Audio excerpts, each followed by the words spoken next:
அக்காவுக்கு பிறந்த நாள் அன்று தம்பி செய்த காரியம். ராஜேஷ் தூங்குவது போல் படுத்திருந்தான். ஆனால் தூங்கவில்லை. அம்மாவும் அக்காவும் பேசுவதை கேட்டு கொண்டிருந்தான். ராஜேஷின் அக்காவிற்கு அன்று பிறந்த நாள். அவளுக்கு 11 வயது. ராஜேஷ் 8 வயது சிறுவன். அன்று பள்ளி விடுமுறை. அம்மா சில வீடுகளில் சமையல் உள்ளிட்ட வேலை செய்து சம்பாதிப்பது அவர்களின் ஒரே வருமானம். அப்பா இறந்து 2 வருடமாகிறது.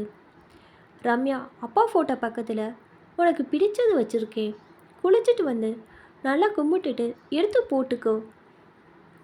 கை உள்ளே நுழைக்க தெரியலேனா உடைச்சிடாத, நான் வந்து போட்டு விடுறேன். ஐயா, கண்ணாடி வளையலா? தேங்க்ஸ்மா. காலையிலே சீக்கிரம் கோவில் வாசலில் போய் வாங்கிட்டு வந்துட்டேன். அப்படியே டீ கடையில் 2 பீஸ் கேக் வாங்கி வச்சுருக்கிறேன். தம்பி பல் தேய்ச்சதும் நீயும் தம்பியும் ஒன்று எடுத்துக்கோங்க. நான் அடுத்த தெருவில் வேலைக்கு போயிட்டு சீக்கிரம் வந்துடுவேன், சரியா? சரிம்மா. நீயும் போன பிறந்த நாளைக்கு கண்ணாடி வளையல் வேணும்னு கேட்ட. இப்போ தான் பணம் சேர்த்து வாங்க முடிஞ்சது. உங்கள் அப்பா இருந்திருந்தா நீ கேட்ட உடனே வாங்கி கொடுத்துருப்பாரு. ஆண்டவன் நம்ம தலையில் இப்படி எழுதிட்டான். ராஜேஷ், எழுந்து பல்லு தேய்டா. இவன் எப்போதான் எழுந்திருக்க போகிறான் தெரியலையே. அம்மா போன பிறகு ராஜேஷ் ரகசிய பாதி கண் திறந்து பார்த்தான். உடனே எழுந்து கொள்ளாமல் கொஞ்சம் தூங்க வேண்டும் என்று நினைத்தான். அவனுக்கு மிகவும் பிடித்த கேக்கு சாப்பிடுவதற்காக சீக்கிரம் பல் தேய்க்க வேண்டும் என்று வேறு தோன்றியது. ரம்யா அப்பா ஃபோட்டோ பக்கத்தில் ஏறி எதையோ எடுத்தாள். பீஸ் கேக்கு தான் எடுக்கிறாள். ராஜேஷ் ரகசியமாக பார்த்து கொண்டு தான் இருந்தான். சமையல் அறைக்கு செல்கிறாள். பின்பு குளிக்க செல்கிறாள். அவள் உள்ளே சென்றதும் தன் சந்தேகத்தை தீர்த்து கொள்வதற்காக அப்பா ஃபோட்டோ பக்கத்தில் சென்று பார்த்தான். ஒரு மஞ்சள் துணி பையில் வளையல்கள் இருப்பது தெரிந்தது. பக்கத்தில் கேக் இல்லை. தான் முழித்து கொண்டு இருப்பது தெரியாமல் ரம்யா ஏமாத்தி விட்டாள் என்று அவனுக்கு புரிந்தது. கேக்கு சுற்றப்பட்ட பேப்பர் குப்பை குடைக்குள் கிடந்தது. ராஜேஷுக்கு அழுகை வந்தது. ரம்யா மேல் கோபமாக வந்தது. இன்று பிறந்த நாள். அம்மா அவளை அடிக்க மாட்டார்கள் என்பதால் அம்மாவிடம் சொல்லி பயனில்லை. அவன் வளையல்களை எடுத்து ஒளித்து வைத்து எனக்கு தெரியாது என்று சொல்லிவிட வேணும் என்று நினைத்தான். கண்டுபிடித்தால் அவனுக்கு தான் அடி கிடைக்கும். எப்படியும் ரம்யா தேடி கண்டுபிடித்து போட்டுக்கொள்வாள். தன் கிரிக்கெட் பேட் எடுத்து வந்து வளையல் பை மேல் அடித்தான். கண்ணாடி வலைகள் நொறுங்க சத்தம் கேட்டது.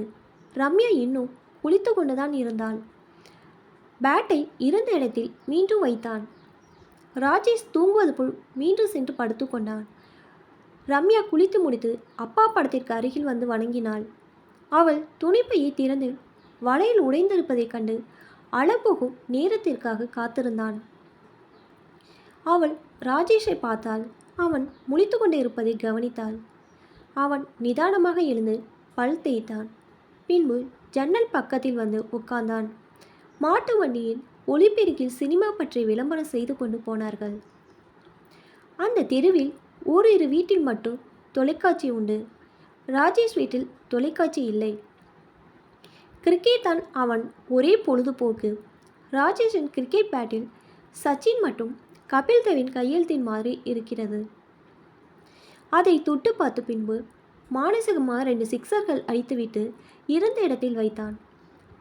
ரம்யா அவன் அருகில் வந்தாள். அவள் கையில் இருந்த கிண்ணத்தில் 2 கேக்குகள் இருந்தன. ராஜேஷ் எதிர்பார்க்கவில்லை.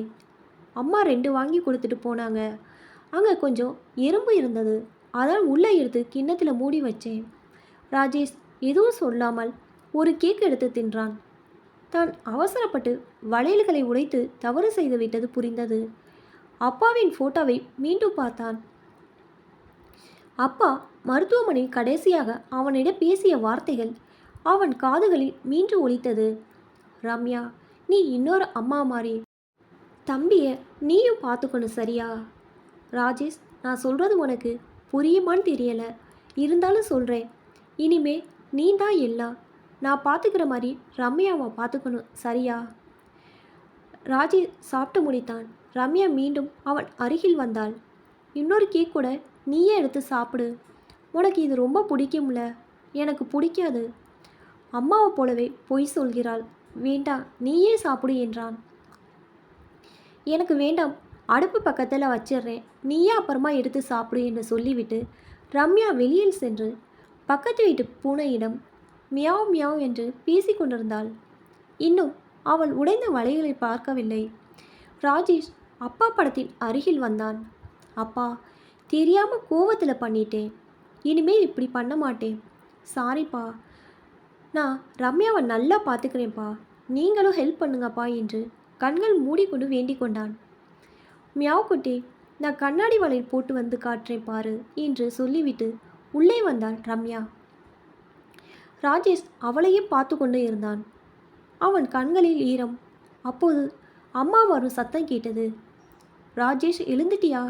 சீக்கிரம் குளிச்சுட்டு வா, கோயிலுக்கு போகணும். நீ வளையல போட்டுக்கு ரெடியாகலையா? எடுத்துட்டு வா, நானே போட்டு விடுறேன். ராஜேஷ் கண்களை மூடிக்கொண்டான். அப்போது கதவு தட்டு சத்தம் கேட்டது. ஒரு பாட்டி வந்தார்கள். அம்மா, காலையில் கடைக்கு வந்து வளையல் வாங்கிட்டு போனியே, என் பொண்ணு தான் வளையல் பையை மாற்றி கொடுத்துட்டா.